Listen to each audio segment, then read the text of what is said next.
Boa tarde, internauta. Boa tarde, corretor. Hoje nós vamos falar sobre financiamento. Financiamento sobre crédito imobiliário. Pouca gente sabe como funciona crédito imobiliário. Pouca gente sabe como funciona, na verdade, o sistema financeiro. Nosso sistema financeiro é um sistema bastante seguro. Quem assistiu o programa da semana passada viu a professora Eliane Monetti falando sobre a segurança desse sistema, né? E hoje nós trouxemos aqui a Xênia para falar sobre crédito imobiliário, né? A Xênia é da OBC Negócios e ela vai nos falar bastante sobre crédito imobiliário. A Xênia Andrade de Carvalho, seja bem-vinda. Ela é diretora da consultoria de crédito imobiliário OBC Negócios. Ela é especialista nisso, né? Seja bem-vinda em primeiro lugar. Xênia, ajuda a gente. O que é programa de governo, de incentivo e o que é financiamento? Muita gente confunde o programa Minha Casa Minha Vida, a Casa Paulista, com o que é crédito imobiliário. Explica um pouco para a gente a diferença. Ok, em primeiro lugar, boa tarde, né, a todos que estão nos assistindo. Então, vou tentar esclarecer um pouquinho como que funciona, porque é comum, né, a pessoa confundir. Tá tendo um incentivo do governo, então eu já vou lá, eu quero comprar, né? E, em primeiro lugar, o imóvel ele vai estar sinalizando se existe esse incentivo, que a gente está falando do programa Casa Paulista e do programa Minha Casa Minha Vida, que é um incentivo do governo. Então, o imóvel, primeiro, ele precisa estar credenciado nesse tipo de incentivo que o governo está dando. E esse incentivo, ele vem junto com uma política de crédito de um banco, né, que pode ser a Caixa Econômica Federal, o Banco do Brasil, e nós temos que unir as duas coisas. Então, o governo está incentivando, mas o comprador ele precisa também estar enquadrado, o empreendimento juntamente com o comprador, para que o comprador final possa realmente se beneficiar por esse incentivo. E ele vai vir junto com o programa de financiamento que o banco está oferecendo, né? Então, para a gente esclarecer um pouco melhor, eu vou lá, eu me enquadro no programa Minha Casa Minha Vida. Esse empreendimento que eu quero comprar também se enquadra? Ok, eu vou ter esse incentivo do governo, né, que é um subsídio que ele dá para me ajudar a comprar, esse subsídio vai direto para o construtor, e aí eu vou ter que pegar um financiamento para conseguir o restante, né, da somatória que vai pagar esse apartamento ou essa casa que eu estou querendo comprar. Okay? Uma outra coisa, um outro detalhe também que às vezes, principalmente o corretor, né, ele sente dificuldade nessas definições, é que existe, principalmente aqui em São Paulo, uma lei de zoneamento que é um tanto um incentivo e que também é restritivo, né, porque eu não posso vender para pessoas com renda um pouco maior, que seriam as ZEIs, né, as Zonas Especiais de Interesse Social. Explica um pouco para a gente. Então, vamos falar o que é a zona de interesse social, né? Então, a gente tem o HIS, que é a habitação de interesse popular, onde vai ter um limitador, onde a pessoa que vai comprar, ela não pode ganhar mais que 6 salários mínimos. E a gente também tem o HMP, isso a gente está falando da cidade de São Paulo, tá? Porque varia para outras cidades, tá? Habitação de mercado popular, onde a renda é até 16 salários mínimos. Então, o que acontece? O construtor, ele está fazendo um empreendimento, o construtor incorporador, um empreendimento onde existe essas ZEIs. Então, para quem que eu posso vender? Pode ter misto, né? O empreendimento ele pode ser 100% HIS ou misto, HIS e HMP. Então, para quem eu posso vender? Para pessoas que ganham até essa faixa. Uma maneira do governo proteger, ele dá os incentivos nesse caso para o construtor incorporador, né? E limita, ó, então eu estou protegendo essa faixa de renda para que seja vendido somente para eles. Okay? Ou seja, é um zoneamento onde naquela região, naquele local, o construtor terá incentivo para construir numa faixa, obviamente, de preço melhor para apenas esse limitador. Então, eu não vou vender para investidor, eu vou vender para o morador final, exclusivamente, né? Exclusivamente. Não é possível ter um investidor, a não ser que seja um investidor que ganhe aí, no caso de um HMP, até 16 salários mínimos. E também não pode ter outro imóvel, né? No fim vai ser mesmo para o consumidor final, que aliás é a grande maioria do que compra o imóvel, principalmente que se utiliza do crédito imobiliário no Brasil. Né? E acontece da gente ter um único empreendimento com toda essa proteção, né? A proteção do HIS, do HMP, que teve lá os incentivos para o construtor e incorporador, e também que oferece o Minha Casa Minha Vida, que também oferece o Casa Paulista, né? Então isso tudo fomenta bastante o nosso mercado e por isso que o setor tem crescido tanto, né? Com certeza. Mas aí principalmente quem trabalha com lançamentos, né, o corretor aí que está nos ouvindo, que trabalha com lançamento, ele tem aquele cliente que quer comprar lançamento e tem aquele cliente que só quer comprar pronto. Né? O cliente que quer comprar lançamento, ele vai ter, ele tem uma programação. Né? Então, eu acho que são dois públicos diferentes, né? Independente se é um HMP, um HIS, ou se é um sistema financeiro normal, né? um empreendimento normal, mas de qualquer maneira são dois públicos diferentes. Né? Um na planta, ele vai ter 3 anos de horizonte, né? E o que ele compra pronto e ele está ali, né? Tem que estar pronto para o crédito, né? Como que a gente tem que se preparar, né? O que eu oriento o meu cliente para crédito imobiliário nesse caso? Para o imóvel na planta, como você disse, existe um horizonte para a pessoa se organizar. Então, mas é importante que no momento que ela compre, né, ou você, o corretor, no momento que está ali sentado com a pessoa, oriente do cenário que ela terá que ter no momento em que ela tiver que adquirir o financiamento. Existe, só abrindo parênteses, né, existe a possibilidade do financiamento do imóvel na planta também, tá? Mas a gente vai falar agora aqui só daquele que está comprando na planta, mas para financiamento depois do habite. Ok? Então esse cliente, ele precisa ser orientado de qual cenário ele vai ter que alcançar. Então, se fosse hoje o financiamento, qual que era a renda? É importante, então a gente até lá na empresa, a gente costuma a dar essa consultoria, a dar essa orientação para o cliente. Olha, o financiamento não é agora, mas eu preciso ver se você está, né, numa caminhada de atingir, se fosse hoje, qual que seria a sua condição, né? Porque a renda, ela tem que ser compatível, né? Então, se fosse hoje, qual seria essa renda? O cliente precisa ver, porque às vezes é uma coisa, eu vou comprar, mas eu não tenho uma projeção de vida em que realmente eu vou conseguir esse financiamento lá na frente. Por mais que ele tenha esse período para se preparar, é importante ele saber o que vai se exigir de mim quando ficar pronto, né? Quando sair o habites, para ver se eu vou conseguir.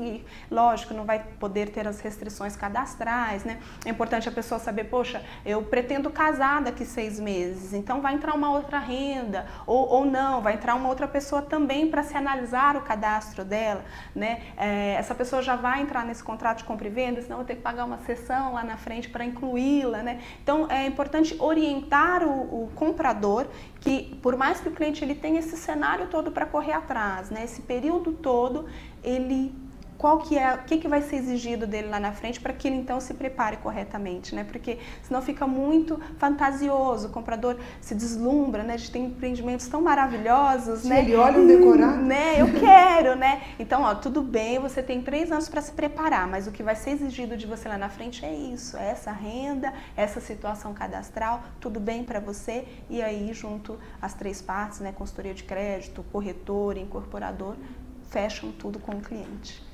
Essa visão, né, essa postura é uma das coisas mais importantes aqui no sistema de crédito no Brasil. Né?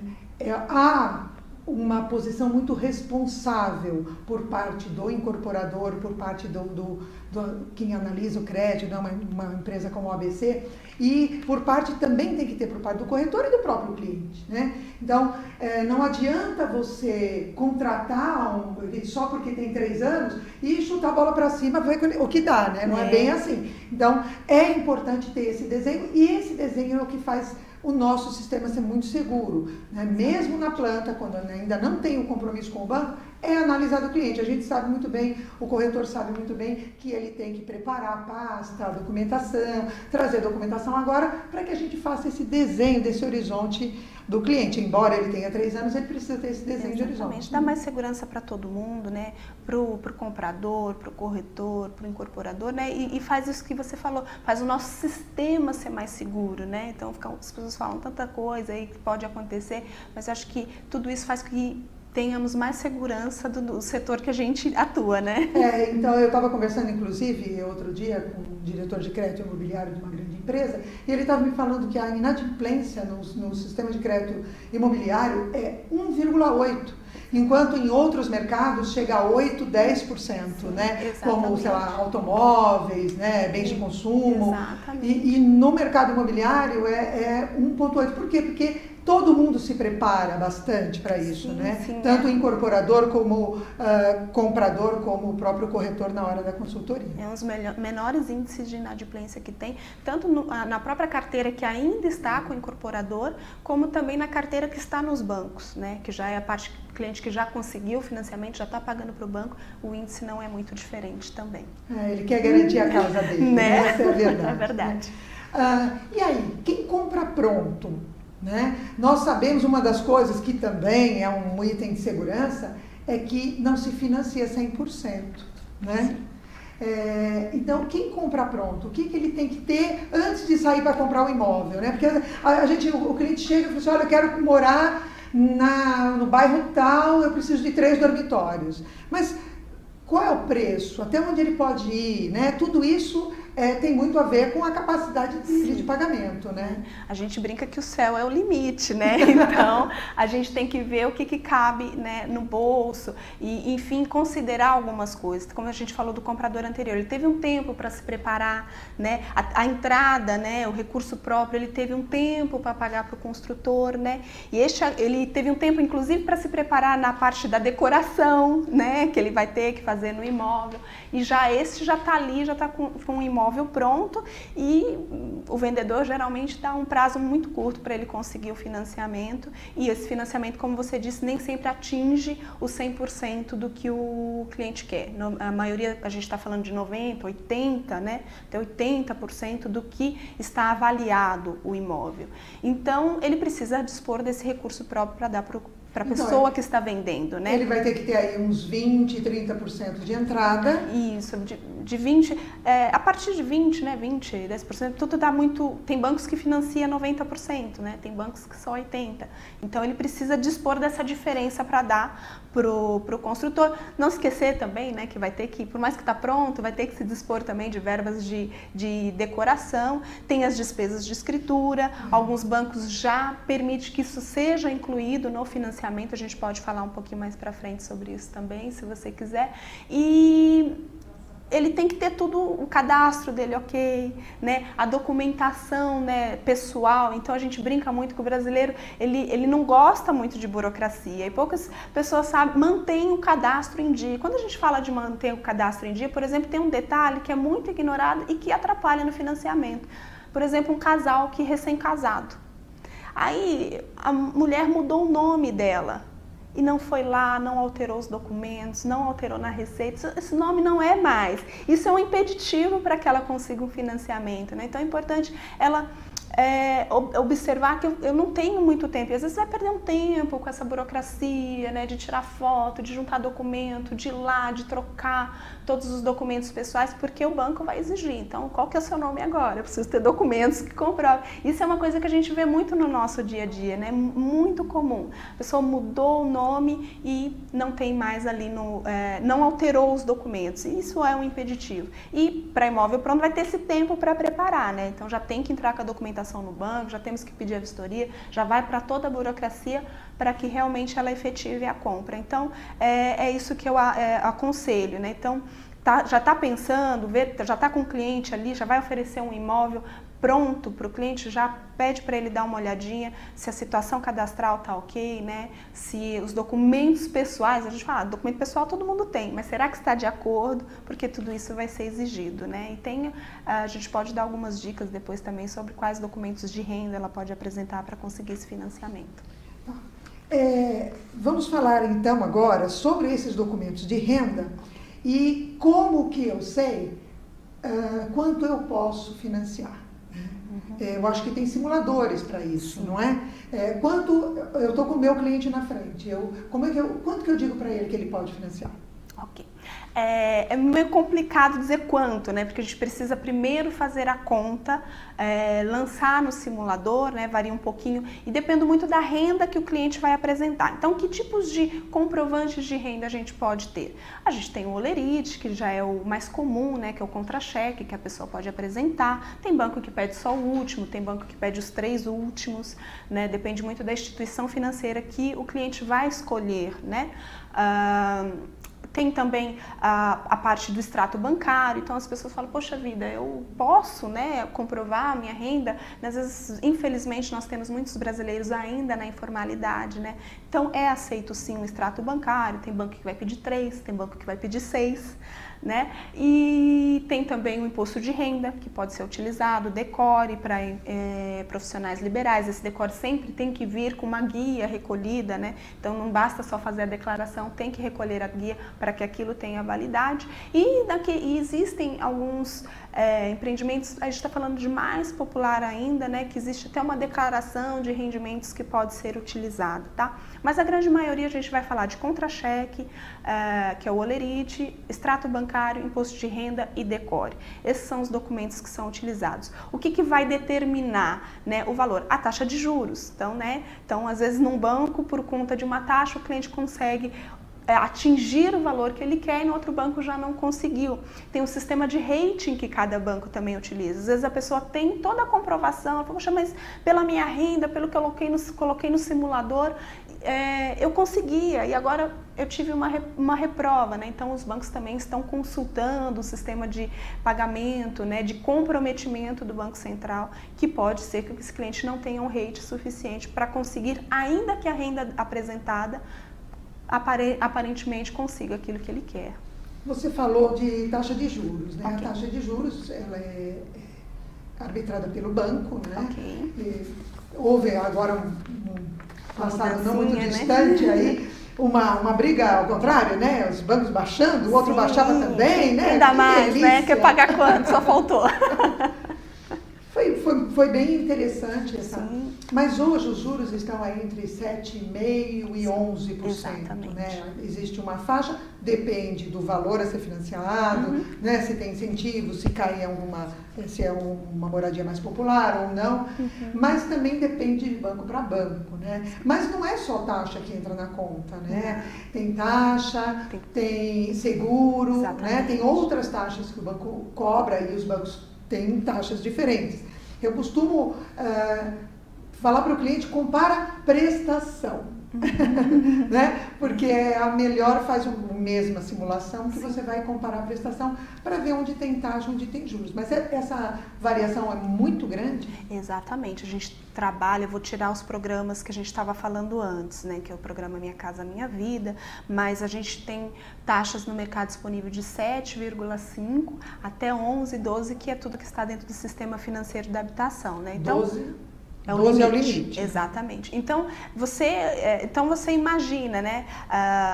A grande briga que fica, você tem aí uma mudança muito grande e às vezes acontece isso que você está falando. O cliente fala, poxa vida, minha gerente ofereceu essa taxa, mas eu estou vendo sua prestação está menor. Por quê? Porque aquele banco, dentro daquele perfil, tem um seguro menor. Né? Então acontece essa diferença. Poxa, ele está com uma taxa maior e a prestação está igual àquele que tem uma taxa menor, mas a taxa administrativa, somado com o seguro, acabou fazendo com que aquela prestação seja igual numa taxa maior. E é importante observar também que os simuladores disponíveis na internet, eles vão tratar sempre da taxa balcão. Né? Então, e existem taxas negociáveis, né? Então, às vezes, o gerente ele dá uma taxa diferente para você. É importante você observar isso também. Ok. Olha, só uma ilustração, a gente fez uma pequena pesquisa aí, enquanto o sistema financeiro da habitação, né, o crédito imobiliário trabalha com 12%, aliás, de teto, né? Tem juros aí de cartão de crédito 190%, 200%, né? Linha CDC 140% ao ano, né? é uma loucura. Então, o crédito imobiliário ainda é um crédito bem mais barato. É um crédito bem mais barato. Bem mais barato. Eu queria que você falasse um pouco também, Xênia, sobre o que é um conceito, um pouco mais sair da parte prática aí, falar um pouco sobre o que é um conceito, o que é o SBPE, né? O SFH, que são siglas que a gente fala tanto, e que é um item de muita segurança, porque o nosso sistema de crédito é bastante seguro. Conta pra gente defina pra gente o que é isso. Então vou falar, né, um pouquinho o Sistema Financeiro de Habitação, né, que é SFH, imóveis até 750 mil, a gente está falando de São Paulo, ok? E essas siglas todas, né, que confunde, SBPE, Carta Fundo de Garantia, né, é de onde é tirado o recurso, né, que vai gerar o financiamento, que vai gerar a construção, inclusive, desse empreendimento, empréstimo para a construção desse empreendimento, né? Então, do SBPE são recursos da poupança, simples assim, é uma maneira fácil de explicar, e FGTS são os recursos do Fundo de Garantia, ok? E para o comprador utilizar o Fundo de Garantia?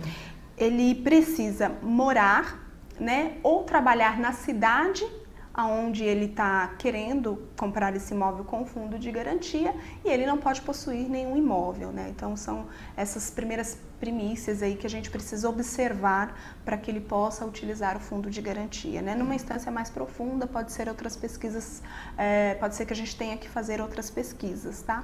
Mas a princípio é isso, eu vou morar, eu trabalho, né? Eu vou morar não, eu moro, ou eu trabalho na cidade onde está o imóvel, porque senão não pode. Né? E eu não tenho outro imóvel, então beleza, eu vou tentar comprar esse imóvel aí utilizando recursos de fundo de garantia. É muito interessante essa discussão, porque outro dia eu estava numa convenção e a gente estava justamente discutindo isso. Poxa, por que os juros, né, no meu fundo de garantia, o trabalhador fala, né, é tão baixo, né?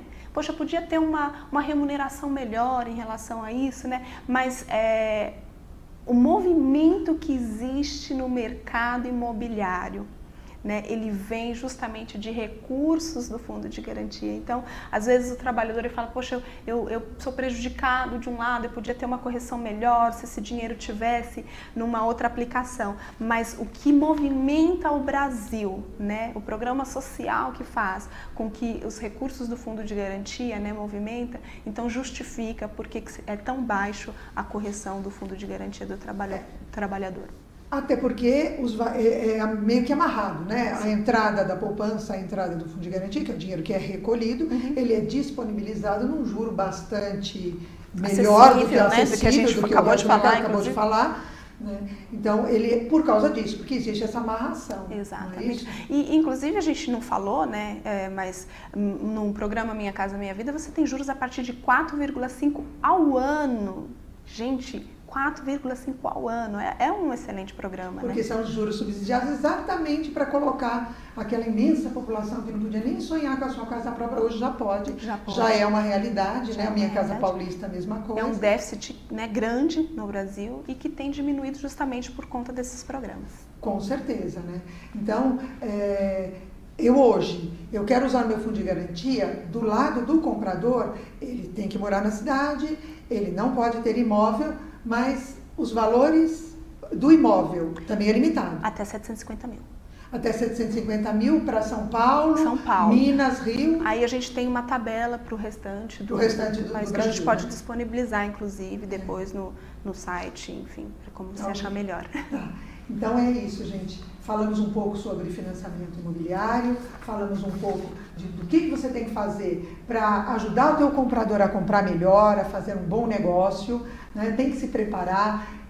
Tudo isso é feito para que o nosso sistema seja cada vez mais seguro, né? Nós falamos hoje sobre financiamento e este assunto deve desdobrar ainda em alguns outros assuntos, porque existem outras formas, como você mesmo falou, a gente ainda tem que falar sobre crédito associativo, sobre consórcio. Sim, existem outras formas. O próprio fundo de garantia, né? Às vezes você fala, são regras da Caixa. Não, são regras do conselho curador, né? Que a Caixa, na verdade, está administrando isso, né? Mas outros bancos também podem utilizar, então tem muitas dúvidas, né? Então, fundo de garantia realmente tem bastante coisa que que a gente pode falar, né, em relação a isso e modalidades mesmo de financiamento. A gente tem só de programa de governo, para a gente colocar cada faixa, tem bastante coisa que a gente pode dizer e orientar. Vamos estudar esse assunto em profundidade, com certeza aí provocarão dúvidas dos corretores, e sempre que vocês mandam as dúvidas para a gente aqui, com certeza a gente vai colocar no programa